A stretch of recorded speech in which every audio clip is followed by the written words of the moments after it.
The king and I are alone in the great hall, the sun pouring through the big window behind the long table, the house in silence, as if everyone is holding their breath and listening. He goes behind the table and sits down in the master's chair.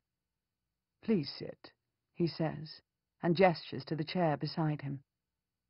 I sit as if I am his queen, on his right hand, and I let him pour me a glass of small ale. "Are you loyal to King Henry?" he asks me. "Do you follow your family as loyal Lancastrians?" Our history cannot be denied. My mother and father were very great at the court of King Henry. But my family and I accept your rule now, I say quickly. He smiles. "Sensible of you all, since I won," he says. "I accept your homage." I give a little giggle, and at once his face warms. "It must be over soon, please God," he says. "Henry has nothing more than a handful of castles in lawless northern country. Those who fight for me will be rewarded, but even those who have fought against me will see that I shall be just in victory. And I will make my rule run, even to the north of England, even through their strongholds, up to the very border of Scotland." "Do you go to the north now?" I ask. I take a sip of small ale. It is my mother's best, but there's a tang behind it.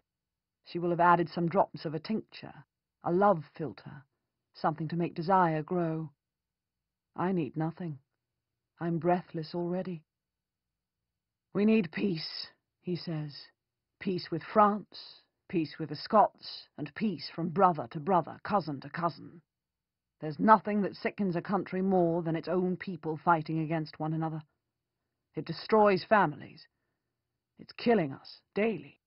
This has to end, and I will end it. I will end it this year." I feel the sick fear that the people of this country have known for nearly a decade.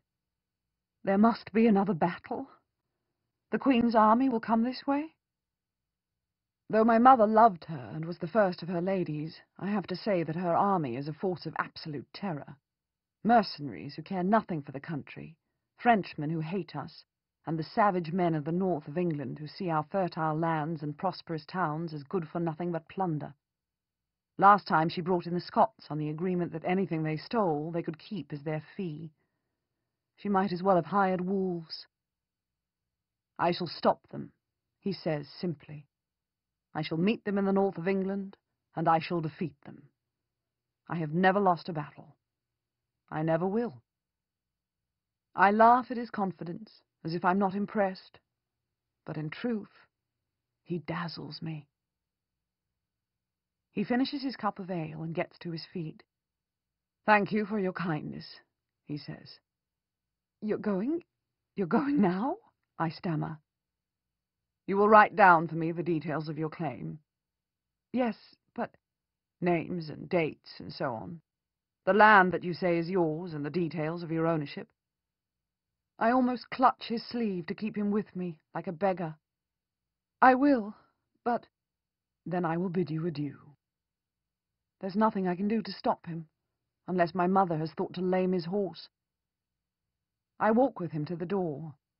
I'm anguished at his leaving so abruptly, and yet I can't think of anything to make him stay.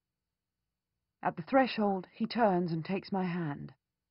He bows his fair head low and deliciously turns my hand. He presses a kiss into my palm and folds my fingers over the kiss as if to keep it safe. When he comes up smiling, I see that he knows perfectly well that this gesture has made me melt, and that I will keep my hand clasped until bedtime, when I can put it to my mouth. He looks down at my entranced face, at my hand that stretches despite myself to touch his sleeve. Then he relents. "I shall fetch the paper that you prepare, myself, tomorrow," he says. "Tomorrow at noon. And I will stay to dinner, if I may." "We will be honored."